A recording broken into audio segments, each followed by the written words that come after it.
뾰로롱 와우 사방가족 여러분, 위클리 사건 반장 오늘 13번째로 찾아뵙습니다. 오늘도 뜨거웠던 사건 사고들과 함께 대한민국과 전 세계 동포 가족 여러분들의 시선을 모아서 출발합니다.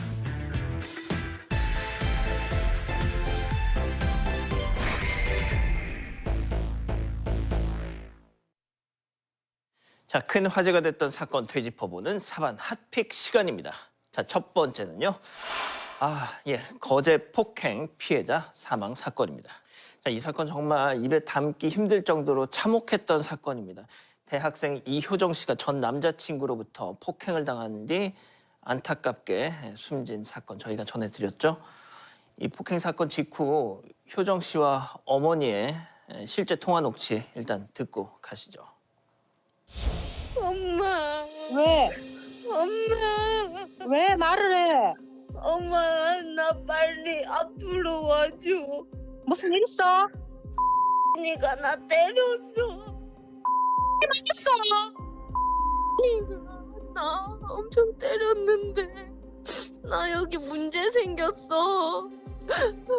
나 자는데 갑자기 찾아와서 때렸어. 경찰에 신고할 거야. 자, 저희가 이 사건 전해드리기 전에 이 얘기부터 해야 될 것 같아요. 그러니까 효정 씨의 이름을 공개한 거, 그리고 또 사진을 공개한 거는 가족들의 요청이다.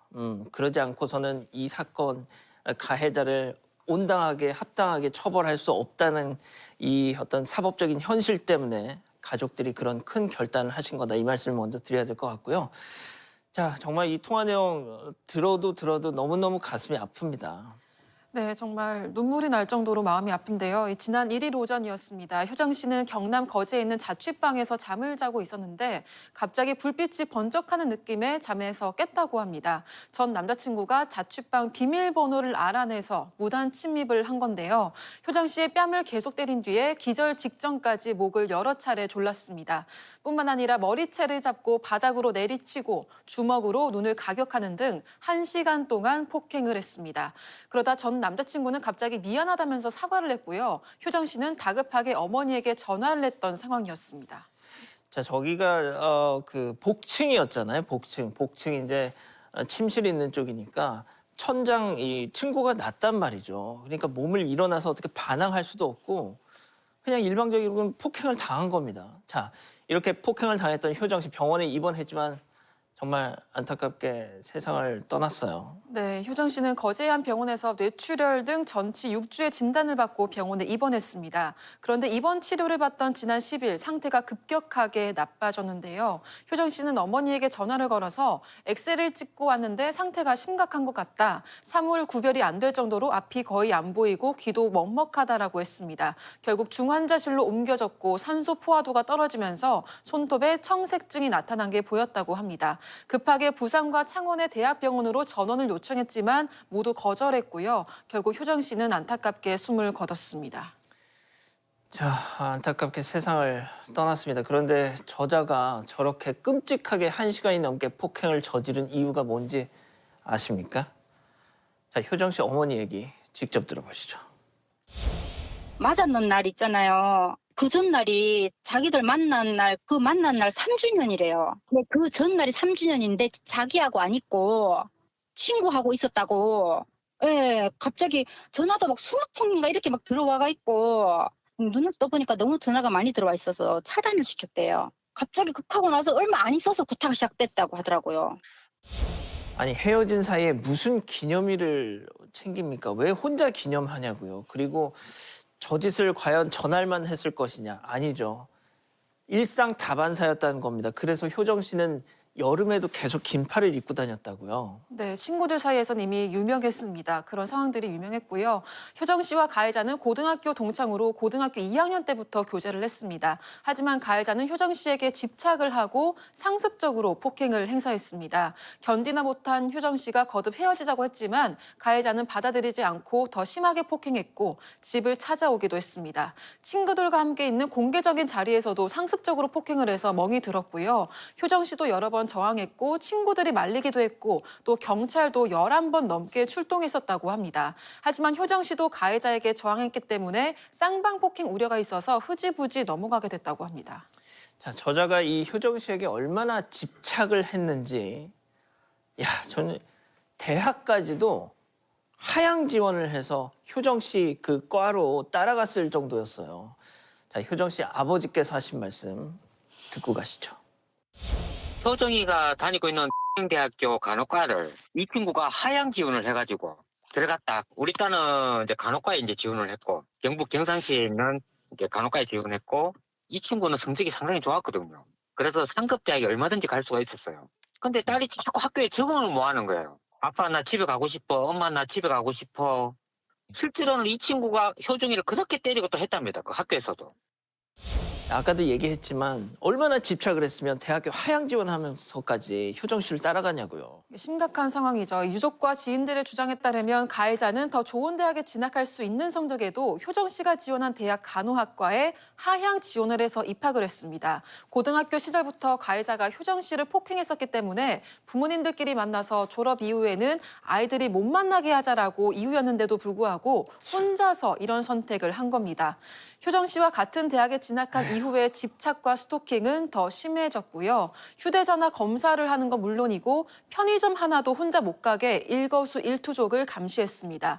또 자신도 아는 친구와 함께 해야만 외출을 허락했다고 합니다. 자, 이게 참 유족들이 이런 끔찍한 일들이 벌어지고 있었다는 걸 저도 참 이 부분이 정말 너무 충격적이었는데 효정 씨 장례식장에서 알게 됐다는 겁니다. 네, 맞습니다. 유족이 장례식장에서 친구들에게 이런 모든 사실을 듣고 알게 됐습니다. 효정 씨가 학교에 가기 싫다, 집에 가고 싶다는 말을 자주 했지만 이런 폭행이나 스토킹을 당하고 있을지는 상상도 못했다고 하고요. 효정 씨는 친구들만 볼 수 있는 SNS 계정을 통해 그동안 겪었던 피해를 호소하고 도움을 요청해 왔다고 합니다. 배를 차여서 오줌이 피처럼 콸콸 나온다. 하도 맞아서 눈이랑 코를 제대로 못 쓰게 됐다. 차라리 내가 죽는 게 낫겠다는 내용이 남아 있습니다. 자, 이제 유족들이 효정 씨 장례 절차를 중단했다고요. 네, 이 폭행 사건 직후에도 신고를 받고 출동한 경찰은 효정 씨의 집에서 자고 있던 가해자인 전 남자친구를 귀가 조치시켰습니다. 경찰은 효정 씨가 숨진 뒤에 가해자를 긴급 체포했지만 곧 풀려났는데요. 검찰이 사망의 원인이 확정되지 않은 상태로 구속할 수 없다면서 체포를 불승인했기 때문입니다. 불승인은 폭행 사건과 효정 씨 사망 사이에 직접 연관성을 찾지 못했다는 1차 부검 소견에 따른 겁니다. 유족은 효정 씨 죽음의 폭행 가해자인 전 남자친구 책임이 분명하다는 걸 알리기 위해서 장례 절차를 중단했습니다. 자, 이 이자의 어떤 행태도 정말 화가 나지만 검찰의 이 체포 불승인 이게 정말 엄청난 여론에 정말 질타를 맞고 있습니다. 자, 유족들은 지금 장례도 못 치르는 와중에 가해자는 지금 뭐 술 마시고 다니면 자유롭게 활보하고 다닌다면서요. 네, 유족이 지인들로부터 받은 제보에 따르면 가해자는 술을 마시면서 거제에서 놀러 다닌다고 합니다. 효정 씨가 사망한 뒤에 유족에게 연락한 적도 없고 심지어 효정 씨 죽음이 의료 과실로 인한 사망이라고 주장하고 있다고 합니다.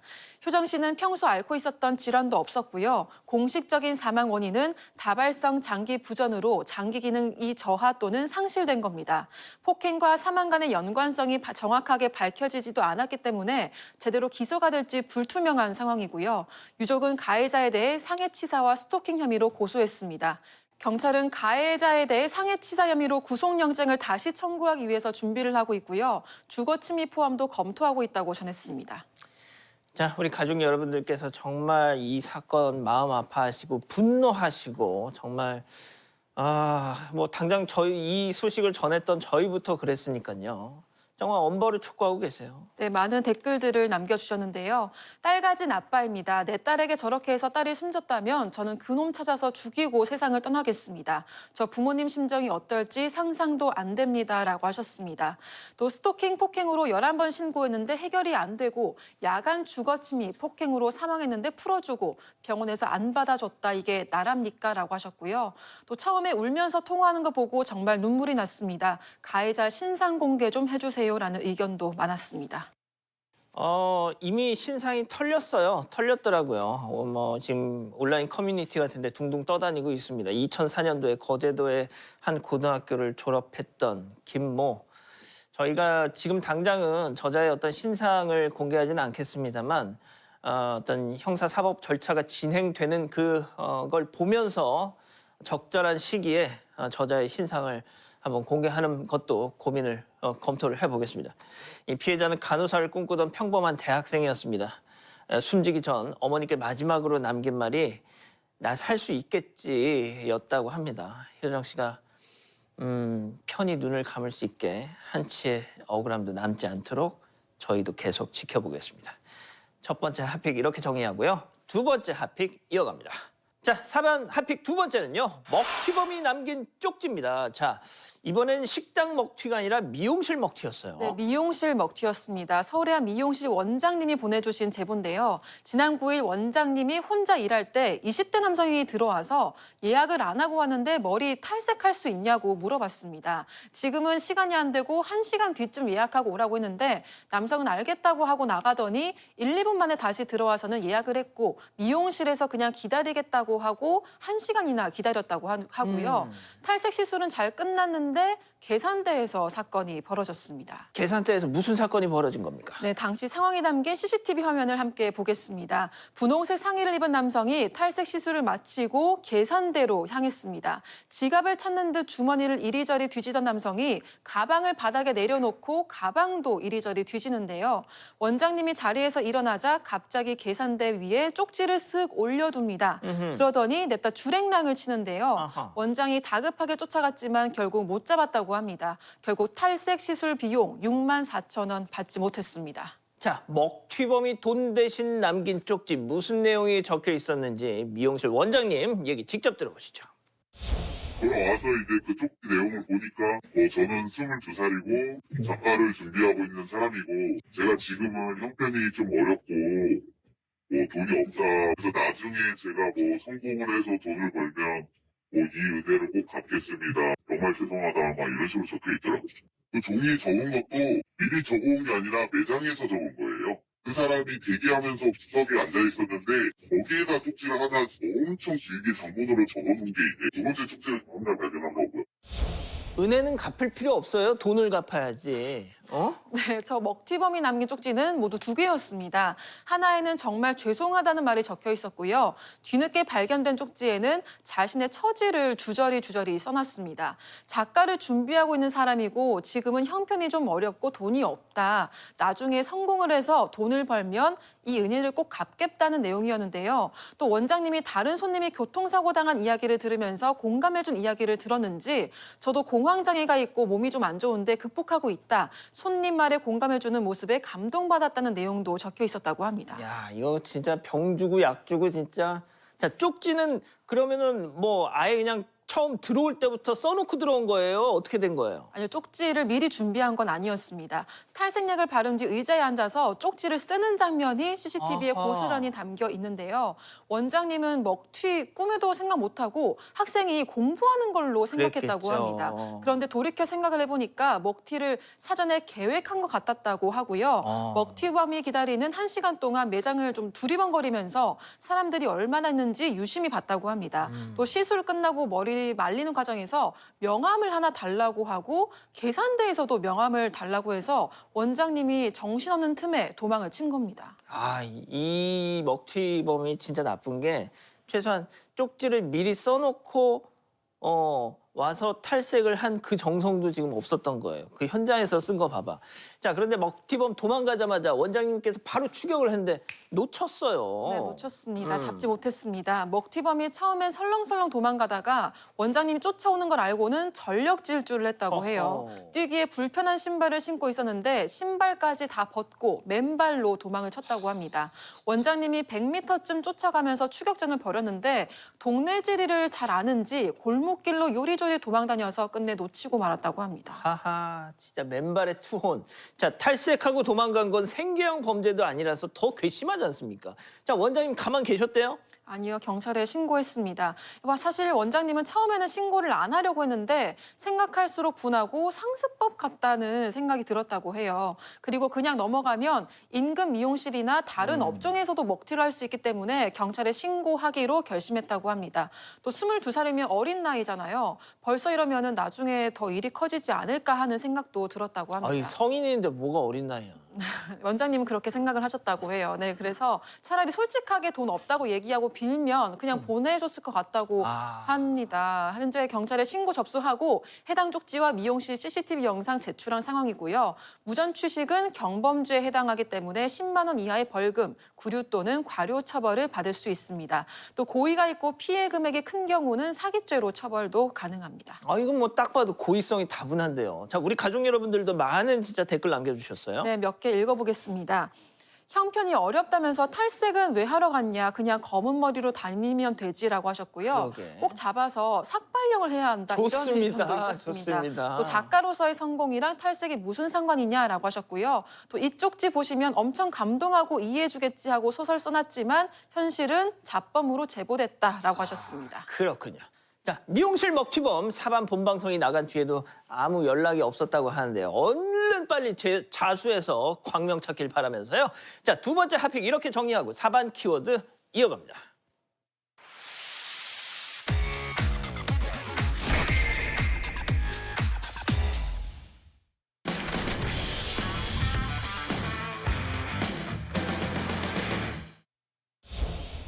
자, 공원 저 건너편에서 싹둑싹둑 가위손의 숨결이. 자, 가까이 다가보니 강아지 목줄을 매달고 웬 여성이 몸을 웅크린 채 설마 개 도축을이 아니고요. 공원 화단에서 개 미용 삼매경에 빠진 겁니다. 자, 박 변호사님, 개 미용실을 가든지 집에서 하든지 개털 어쩌라고. 그러니까요. 지난 10일 총선이 있었던 날인데요. 서울 강남구의 한 아파트에서 또 그 단지 내 공원에서 있었던 일입니다. 한 여성이 지금 하단에 이 개, 강아지를 묶어두고 털을 깎는 모습이 이제 목격이 됐는데, 이제 문제는 나중에 털을 다 깎은 뒤에 이 공원에 비치한 그 쓰레기 봉투를 그에 털을 넣고 사라졌다고 합니다. 아이고야. 두 가지가 눈에 띄죠. 봉투 저거 낙엽 같은 거 주우려고 쓰는, 그렇죠. 버리려고 쓰는 봉투거든요. 그거를 가져간 것도 문제고, 강아지 털이 깎이면 뭐 어떤 미용실처럼 밑으로 가라앉는 게 아니에요. 바람이 날리잖아요. 날려요, 날려. 잘 날려요. 개털이 엄청 날리거든요. 이거 법의 문제도 돼요. 아, 진짜? 뭐 경범죄처벌법이라든지 폐기물 관리법 위반이 되는데, 법을 떠나서요. 뭐 과태료 부과 사안이긴 한데 상식이고 배려심입니다. 그러니까. 개털은 집에서 깎고요. 화장실에서 집에서 미용실 깎으면 얼마나 좋습니까? 그러니까요. 자, 공원 잔디밭 위에서 한 남성 저 주목해주세요. 생뚱맞게 웬 낚싯대가 손에 들려있는데 줄까지 걸린 낚싯대를 앞으로 휙, 그리고 휙, 뒤로 휙, 한번 또 휙, 앞으로 휙. 당연히 걸리는 게 없을 텐데도 계속 앞으로 했다가 뒤로 했다가 앞으로 했다가 뒤로 했다가 잔디밭에 대고 낚싯줄 던지는 연습을 하고 있습니다. 자, 공원에서 골프를 하질 않나, 개털을 깎질 않나, 이제는 낚시질까지.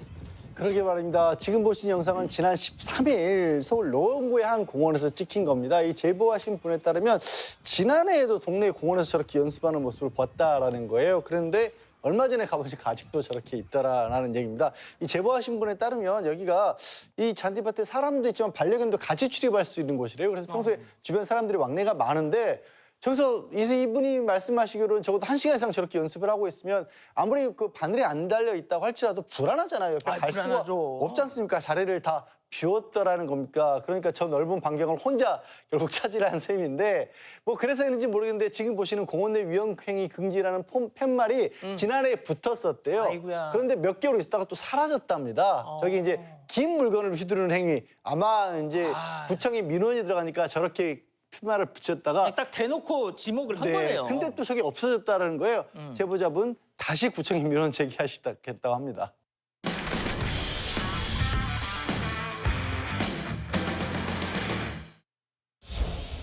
자, 오토바이가 왼쪽으로 휙 꺾고 골목길을 슝. 자, 그런데 그때 바로 하얀 차가 속도 줄이고 조심조심 옆으로 지나가는데요. 갑자기 어디선가 험한 목소리 들려옵니다. 들어보시죠.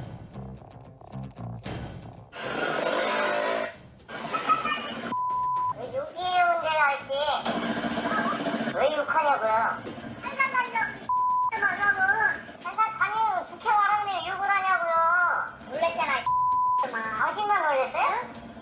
그럼 네가 세게 달렸으니까 네가 너를 쳐 눌러야 되지. 오토바이 니들은이 막 엄마 없이 니들은 그냥 밀어버렸으면 좋겠다. 근데 그럴 땐 사회 갈 때는 또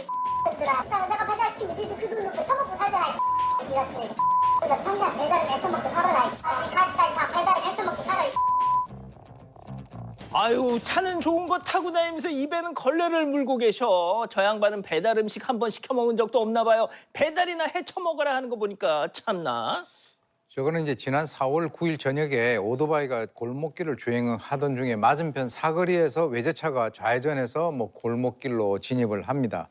근데 이제 그 당시 오토바이의 그 어떤 그 주행 속도가 30km였는데 갑자기 아까 보시는 바와 같이 그 욕설을 갖다가 하기 시작을 하는 것이죠. 그러니까 이제 저는 30km로 다녔다라고 하니까 30km가 그게 느린 속도냐 이렇게 하면서 이제 시비를 거는데 제가 이제 아까 얘기한 것들을 보면은 주로 이제 욕을 많이 하고요. 그리고 뭐 처라고 하는 이 그 좀 상태스러운 그런 접두어를 갖다가 자주 붙이는 것 같습니다. 그리고 급기야는 내가 배달하는 돈으로 먹고 살지 않느냐. 이 무슨 이상한 논리죠. 그래서 평생 배달이나 하고 살아라 이렇게 악담까지 합니다. 그런데 사실 이 오토바이를 탔던 분이 이 사람을 모욕죄로 이제 소송을 해보려고 하니까 예. 경찰에 갔더니 이와 같은 것들은 상당히 상황이 흔하다. 그리고 이 모욕죄나 협박죄 이것을 갖다가 처벌을 갖다 할 수 있는 방법이 없다는데 그 이유는 듣고 있는 제3자가 없이 둘만 들었고 협박 정도도 해당되지 않는다라고 하니까 지금 오토바이 그 운전자 같은 경우는 상당히 좀 이렇게 답답한 모양인데요. 저렇게 욕설을 하는 것은 어떻게 보면 피해자 유책성 차원에서 저거는 도발에 해당이 되고요.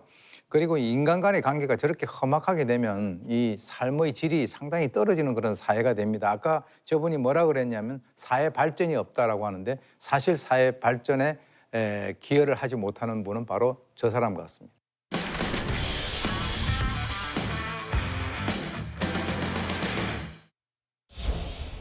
자, 한 남성이 슬슬 저렇게 걸어가더니 자세를 잡고 팔을 휙, 공을 탁, 그렇습니다. 바로 골프를 치고 있었어요.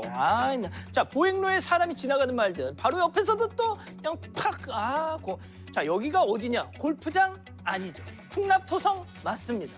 박 변호사님, 풍납토성이 뭡니까? 대한민국 사적 제11호 백제 위례성이었다는 게 학계 정설인데 저기서 저러면 어떻게 합니까 저거? 정식 명칭은 서울 풍납동 토성, 풍납토성인데요. 저기서 지금 골프 연습을 하다 한 60대로 추정되는 사람이 있었는데 5개월 전에도 아마 저 사람이 저기서 하는 것들을 봤던 것 같아요. 골프하는 모습을. 골프장도 아니고. 그래서 저기 두 가지 문제죠.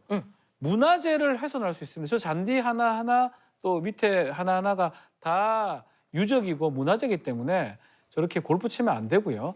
또 나아가서 옆에 지금 사람들이 왔다 갔다 하는데 그러니까. 하다가 다치게 할 수도 있어요. 보행자 맞아요. 다치게 할 수도 있습니다. 아니, 골프장에서도 캐디들 많이 못 치잖아요. 죄송합니다. 제가 봤을 때는 잘 친다고 말하고 싶지가 않아요. 왜냐하면 잘 치는 사람들은 저기서 치지 않습니다. 연습장도 있고요. 칠 때가 되게 많습니다. 스크린 골프장도 있잖아요.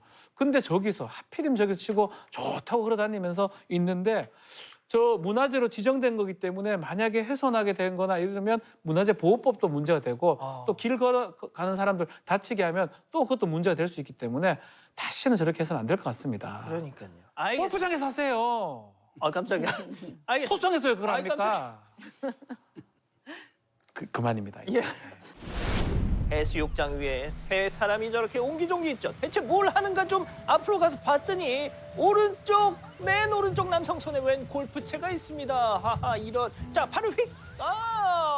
주황색 골프공 띠용. 자, 다음 사람이 골프채 건너봤고요. 자세를 취하는데 이제 공 났어. 자, 아이고 세상에 정면에 사람 지나가네. 그래도 골프채를 휙 지나가든지 말든지 휙 휘두릅니다. 세상에 공원에서 풍납토성에서 이제는 해수욕장까지 왜 이러지 우리나라 진짜? 저분들은 도대체 주변에 오가는 사람들이 눈에 아예 안 들어오는 걸까요? 저 양상이요. 어제 찍힌 겁니다. 어제 강원도 속초의 해수욕장이고 지금 보신 것처럼 원래 화면에 안 잡히는 남녀 4명이라고 합니다. 그런데 남성 2명하고 여성 1명이 골프 연습을 하고 있는 것으로 보이고 다른 여성을 구경을 했다라고 하는데 아마 모래에 빠진 공 꺼내는 연습을 하는 것 같아요. 하지만 지금 보시는 것처럼 아직 개장은 안 했다고 할지라도 주변에 산책하시는 분들 오가고 있거든요. 방금 지나갔잖아요. 제발 저런 일 좀 그만에 있었으면 좋겠다라는 마음에 이걸 제보를 하셨다고 합니다.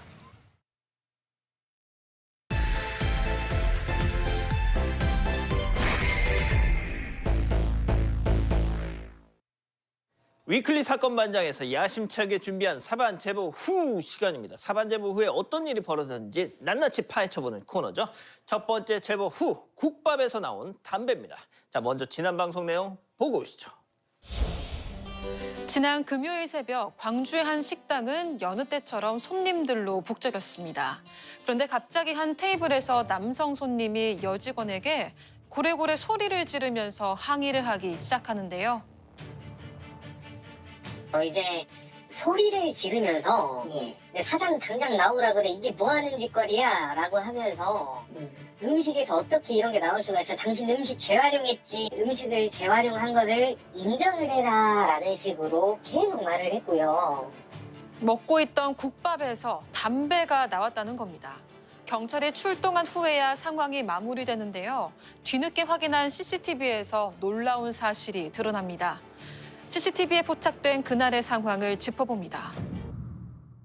자, 국밥에서 담배가 나왔다. 아주 그것만 딱 들으면 충격적인 사건인데 CCTV를 봤더니 완전 그냥 반전이 있었잖아요. 그 담배가 손님 담배였잖아요. 손님 맞아요. 담배. 손님이 식탁 위에 올려놓은 담배랑 실수로 떨어뜨린 순대랑 착 달라붙었고 맞은편에 앉은 손님이 그 순대를 국밥 속에 넣었다가 난리가 났던 거죠. 그러니까요. 손님들 실수인 게 밝혀졌는데도 네. 자기들 실수인 게 밝혀졌는데도 네. 보여줬는데도 끝까지 사과도 않고 제일 중요한 거 이것도 안 내고 갔다는 거 아닙니까? 맞아요. 근데 방송 나가고도요. 사과 전혀 없었다고 합니다. 아직도 연락 두절 상태라는데요. 그래서 직접 국밥집 다녀왔는데 영상으로 먼저 만나보겠습니다. 먹던 국밥에서 담배가 나왔다며 항의한 손님 기억하시나요? 알고 보니 손님의 실수로 국밥에 담배가 들어간 거였는데요. 이 상황을 다 안 이후에도 손님은 음식값을 지불하기는커녕 연락이 두절됐습니다. 방송 이후 어떻게 됐는지 사장님을 직접 만나보겠습니다.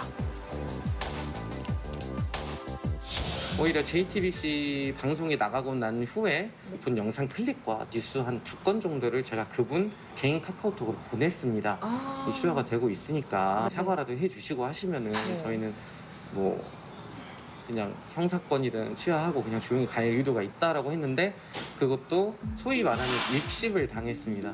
충분히 동영상을 보고 뉴스화가 되고 있는 상황인 걸 인지했음에도 불구하고 그러던가 말던가라는 그런 행동이기 때문에 그 뒤로 따로 연락은 드리지 않았죠. 가해 손님은 경찰 조사에도 아직 응하지 않았다고 합니다. 저저번 주 일요일 같은 경우에 제가 직접 가서 피해자 조사를 받았고요. 그리고 차후에 가해자 조사가 있을 거라고만 하고 근데 그 가해자가 차일피일 계속 바쁘다면서 미루고 있다고는 들었어요. 형사님한테. 이번 주 중에는 할 것 같다라는 통화는 받았습니다.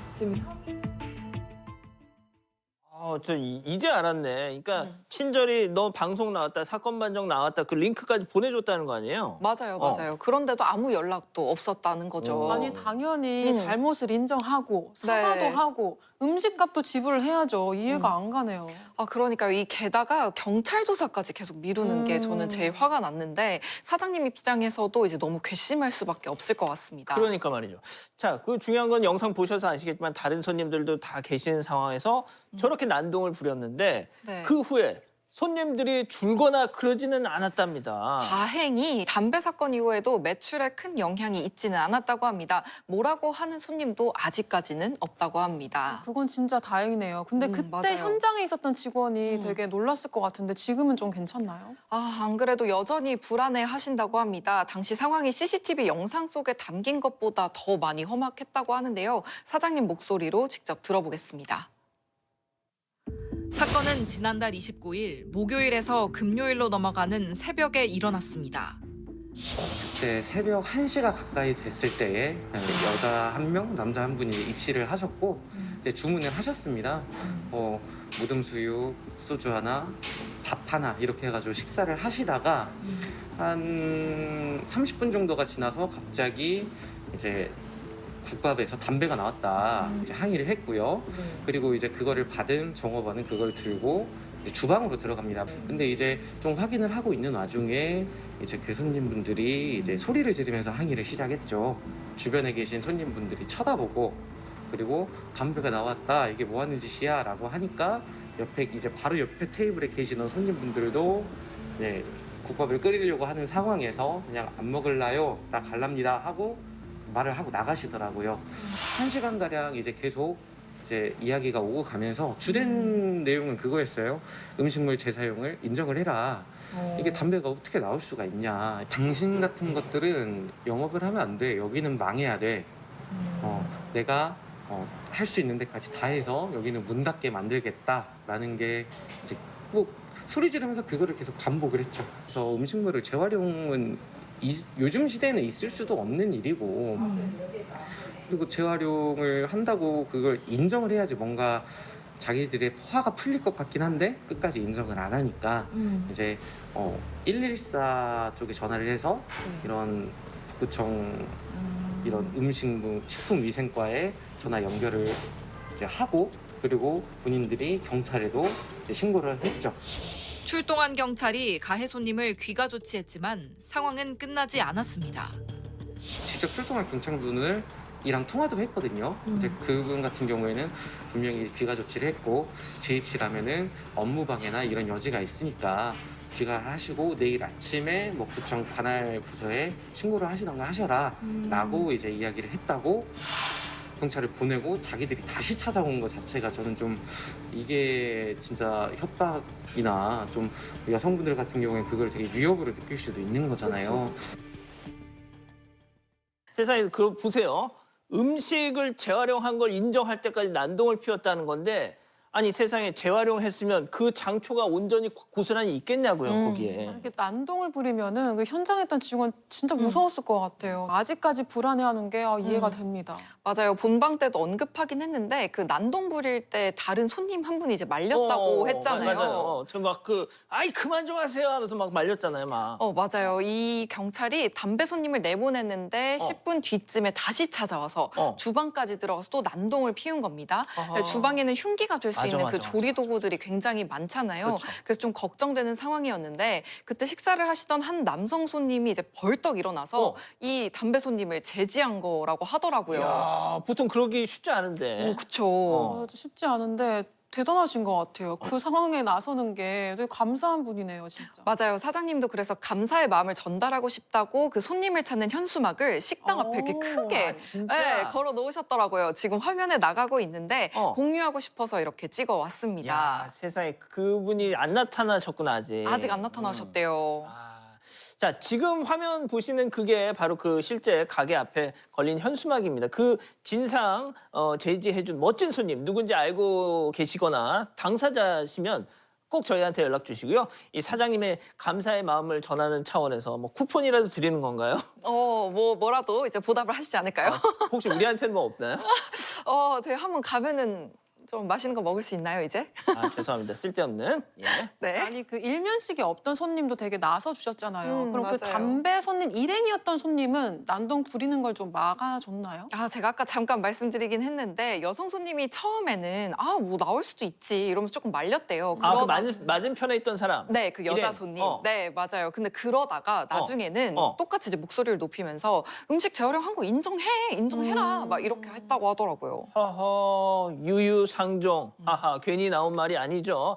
자, 음식 재활용한 적 없어요. 그런데 뭘 계속 인정을 하라고 저렇게 다그치는 겁니까? 그러니까 말이에요. 처음에는 먹던 국밥에서 담배가 나왔으니까 좀 불쾌하니까 화날 수 있는데 할 수 있어. 그 후에 본인들 실수인 걸 알면은 사과하고 그렇게 하면 안 되죠. 네, 맞습니다. 저희도 이런 마음인데 사장님은 좀 오죽하시겠습니까? 그 사장님의 답답한 현재 신경도 들어보겠습니다. 해당 손님은 담배 한 대를 이곳에 올려두었는데요. 먹으려던 순대를 떨어뜨리면서 올려뒀던 담배에 들러붙었고 맞은편에 앉아있던 손님이 그 사실을 모른 채 해당 순대를 그대로 뚝배기에 넣었습니다. 담배가 들어간 게 고의가 됐든 고의가 아니든지 간에 결과적으로 보면은 본인들의 실수로 들어갔던 부분이잖아요. 그러면은 본인들이 잘못한 거에 대해서 사과는 하고 명확하게 하고 넘어갔으면 좋겠는데 그렇게 남의 이야기인 것 마냥 뭐 아니면 말고 이런 식이라고 했을 때 적극적으로 모든 피해는 다 저희가 받게 되는 상황인데. 여보세요? 예예. 원급입니다. 관리 없어서 전화를 하고 난리요. 어제 저희 드시고 뭐 담배 나왔다고 했잖아요. 예. CCTV를 돌려보니까 그 여자분이 순대를 집어넣으면서 담배가 딸려갖고 들어간 게 CCTV에 다 찍혔습니다. 뭐 담배가 따라가라. 아까 CCTV를 보여드릴게요, 그러면은. 지금 바쁜게 그 나중에 아니라 저는 내일 오늘 중으로 오셔가지고 저는 사과를 바라거든요.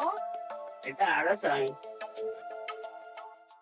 자, 뭐 들을수록 화가 나는 통화 녹취인데 얼마나 심각한 상황인지 이게 이해가 파악이 안 되나요? 왜 저렇게 당당한 거죠? 아, 그러니까요. 이 완전 적반하장이 따로 없더라고요. 이 평범한 사람이라면 사실 사장님 저 통화 말씀 듣자마자 헐 진짜요? 진짜 죄송합니다. 이렇게 먼저 나와야 좀 상식적이지 않나 저는 그렇게 생각을 하거든요. 아니 그리고 증거가 있잖아요. 그쵸. CCTV에 나와 있잖아요. 그러면 막말한 거, 난동 피운 거, 돈 안 낸 거 전부 죄송하다고 진심으로 사죄해야죠. 그러니까요.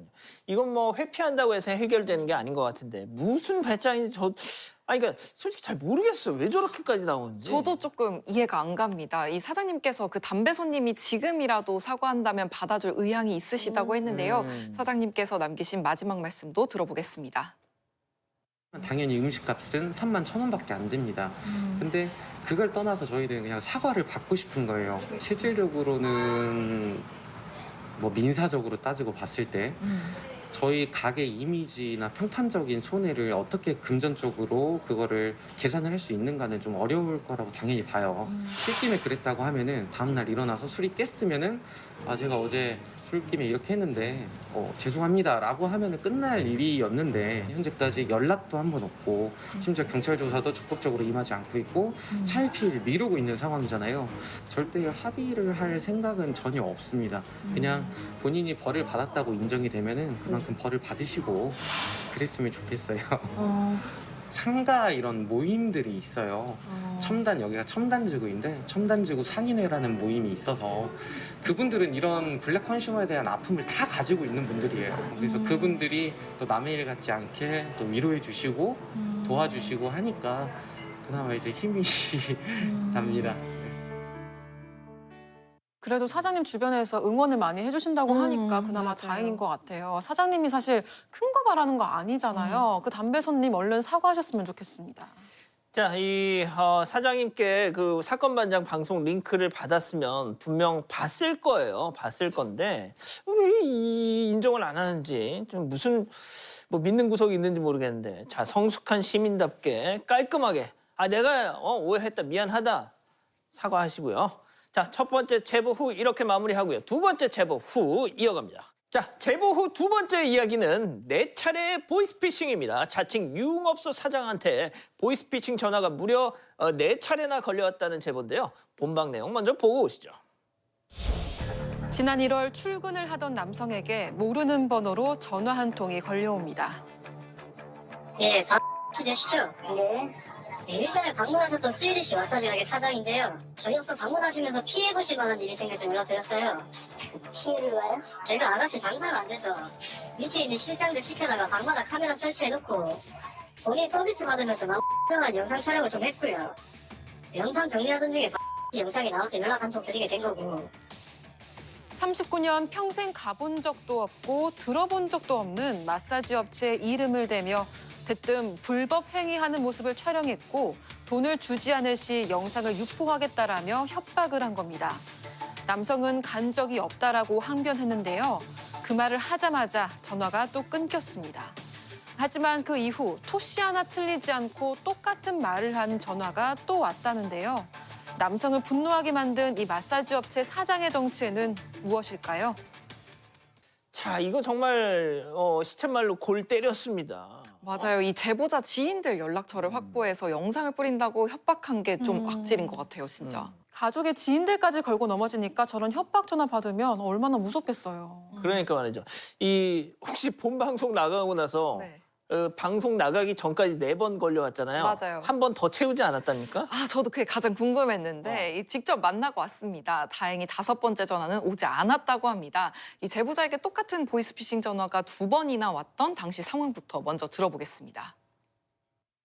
그때 1월 며칠이었는지 연말이었는지 모르겠는데 아무튼 추웠을 때 전화가 왔어요. 일하고 있어갖고 제 김포인가 안성인가 가고 있었는데 버스 안에서 전화가 왔는데 거기서 이제 스위디시 이야기를 저한테 꺼내더라고요.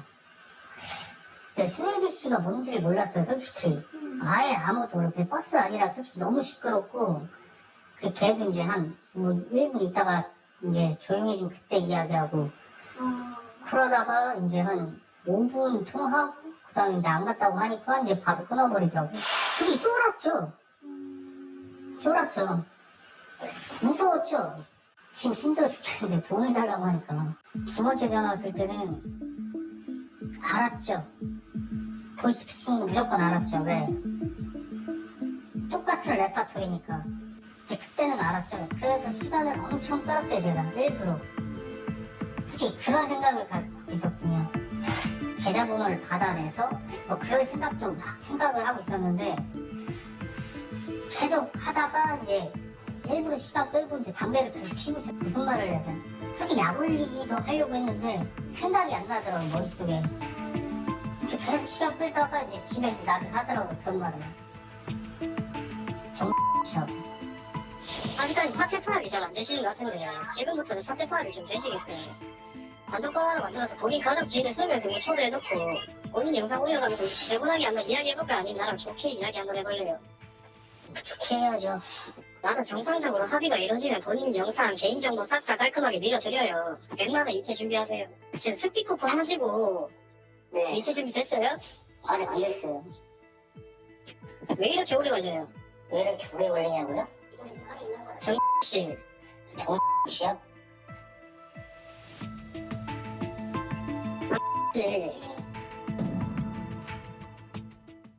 자, 이제 자막에는 보이스피싱 피해자라고 나가는데 따지고 보면 피해를 당한 건 저쪽이야. 가지고 논 겁니다, 이분이. 예? 맞아요. 이 자막 제대로 달아야 돼요. 이미 다 아는 상태에서 그렇죠. 저 때는 그러니까. 피해자가 아니죠. 자, 아무튼 엉뚱하게 박모 씨한테 정모 씨 딱 하니까 그게 딱 왔습니다, 감이. 응? 근데 같은 대본으로 같은 사람에게 몇 번씩 저러는 거 보면은 뭔가 허술하잖아요. 맞아요. 경찰에 신고는 하셨대요? 근데 신고는 안 했다고 합니다. 이 제보자께서 10년 전에 보이스피싱을 당한 적이 있는데 그때 27만 원 정도 피해를 봤다고 합니다. 뭐 소액이라고 생각할 수도 있겠지만 당시 제보자한테는 정말 큰 돈이었다고 하는데요. 근데 그때 신고를 바로 했는데 경찰이 보이스피싱으로 1,000만 원 피해본 사람도 범인도 못 잡고 돈도 못 찾았는데 아니 뭐 27만 원은 받을 수 있겠어요? 뭐 이랬다는 거예요. 아유, 그 얘기는 좀 심하다. 뭐 그렇게까지 얘기를 해. 그래도 이번에는 피해 금액이 없으니까 뭐 신고해봤자 무슨 의미가 있겠나 뭐 생각을 했다고 하시더라고요. 자, 그런데 제가 이 방송이 나가고 나서 유튜브 클립에 달린 댓글들을 봤더니 정말 똑같은 연락을 받은 분들이 너무 많아. 나도 막 미투 이러는 거예요. 자, 이런 걸 봐서라도 일단 신고를 해서 발본색원을 하는 게 좋을 것 같은데.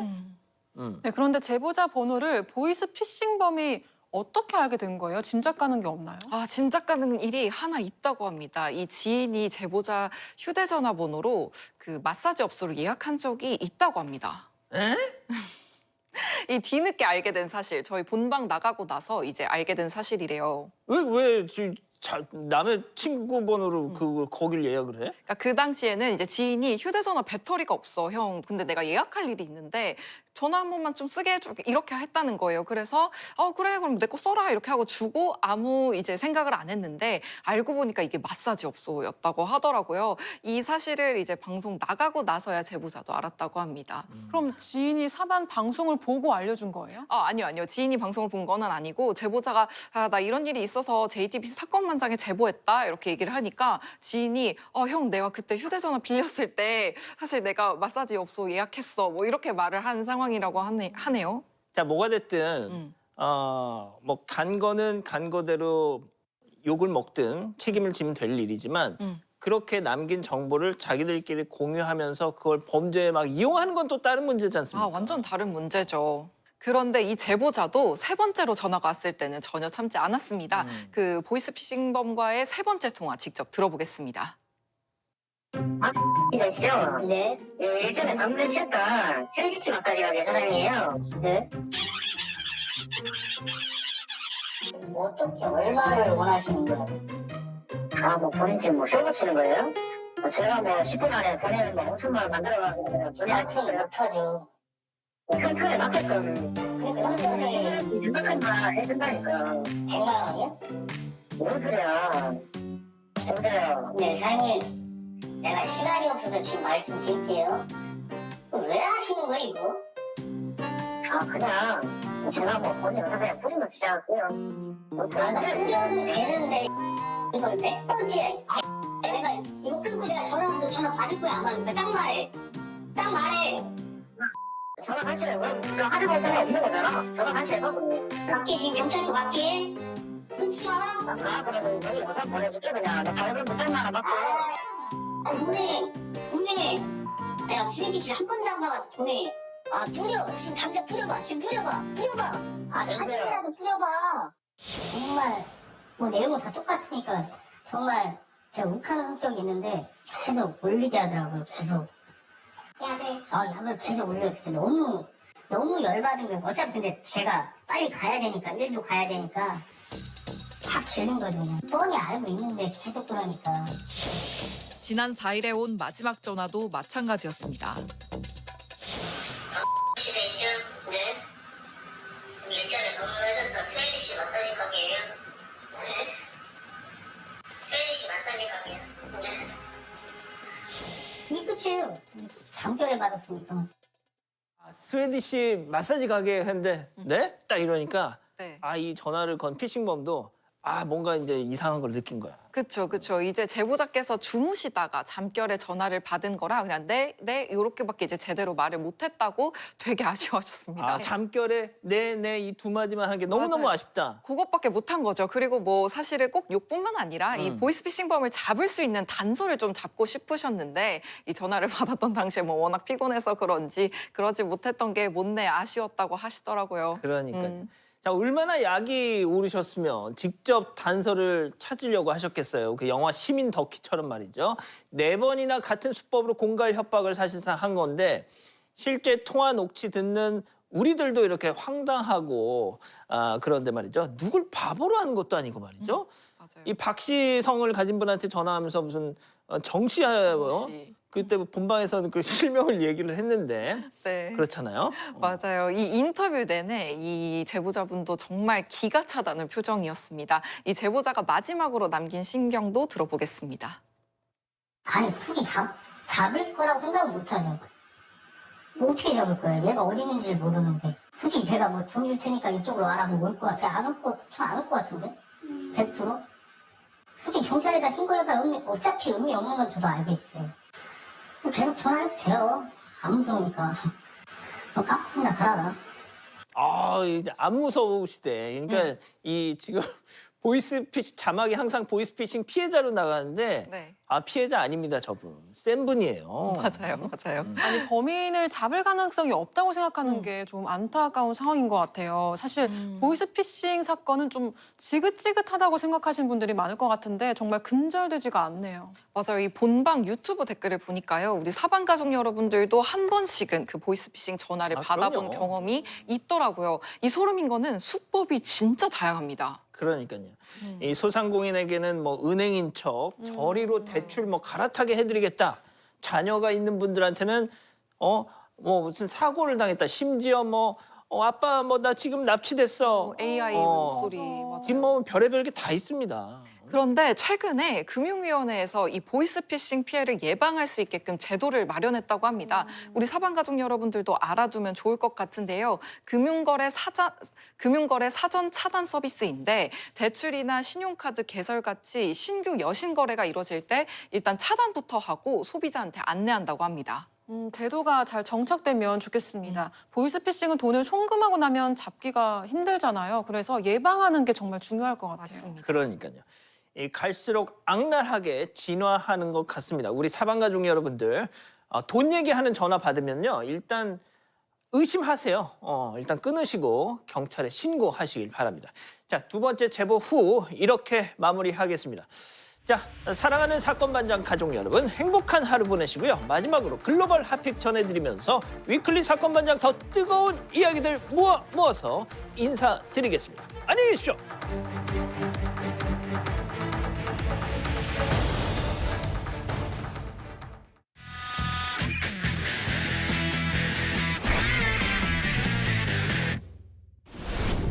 한 남성이 파란색 SUV 차량으로 다가갑니다. 주변을 두리번 살피다가 차를 타고 어디론가 출발하는데요. 자, 이제 차를 타고 갑니다. 그런데 골목에서 어떤 차량과 딱 마주친 SUV 차량, 갑자기 방향을 확 틀어서 주차되어 있는 차들 사이로 돌진을 합니다. 사람. 깜짝 놀란 어린이가 동생을 안고 있는 어머니를 향해 재빨리 몸을 피하는데요. 자칫 무고한 가족들까지 크게 다칠 뻔한 거죠. 나쁜 놈이겠죠? 차량 절도범이었습니다. SUV 차량 훔쳐 달아나다가 자신을 추적하던 경찰차와 딱 마주친 겁니다. 너무 당황한 나머지 더 이상 도망갈 수도 없이 엉뚱한 방향으로 차량을 틀었던 거예요. 도가내던 쥐! 그런데 이 남성 순순하게 체포되지 않았습니다. 차에서 내려 달아나려다가 보이죠? 저렇게 도망가다가 경찰이 테이저건까지 꺼내니까 비로소 제압이 됐습니다. 그도 그럴 것이 훔친 차에 마약, 또 거기에 불법 총기까지 실어놓은 상태였기 때문이고요. 결국 교도소에 수감됐습니다. 네, 여기는 미국입니다. 수영장에 구명조끼까지 입고 헤엄치고 있는 이것. 다름이 아닌 고양이입니다. 물을 싫어하기로 유명한 동물인데요. 고개도 바짝 들어 올리고요. 눈도 동그랗게 뜬 채로 첨벙첨벙 발을 휘젓는데 집중하는 모습입니다. 그리곤 이내 보호자의 품에 쏙 안기는데요. 이 물 밖에 나온 고양이의 모습이 좀 심상치가 않습니다. 뭐가 심상치 않아요? 좀 크죠? 이 친구가 수영을 시작한 이유이기도 합니다. 마치 마동석 배우를 연상시키는 떡 벌어진 어깨와 몸집, 이 몸무게가요. 무려 13kg에 육박하는 우리 집 고양이도 저 정도 되는데? 수영해야 할 것 같습니다. 이대로 두면요. 관절이며 척추까지 무리가 가기 때문에 수영 다이어트를 시작한 겁니다. 매주 2회씩요. 벌써 석 달째라고 합니다. 성공 실패. 지난주에 드디어 비포 사진, 애프터 사진이 공개가 됐는데 약간 각도 차이가 있기는 하지만요. 확실히 뭔가 날씬해진 것 같은 모습이죠. 무려 1.5kg이나 빠졌다고 합니다. 아유, 그렇군요. 비 내리는 늦은 밤입니다. 젖은 길을 건너고 있는 곳. 배도 고양이도 아니고요. 뭐야, 이거? 생후 6개월 된 아기였습니다. 대체 여기가 어디지? 이 주변에 보호자도 보이질 않고요. 어디로 가야 하는지도 모른 채로 정말 아찔한 모험을 하고 있습니다. 아니 이거 예전에 영화 이 영화 이거 나 봤어.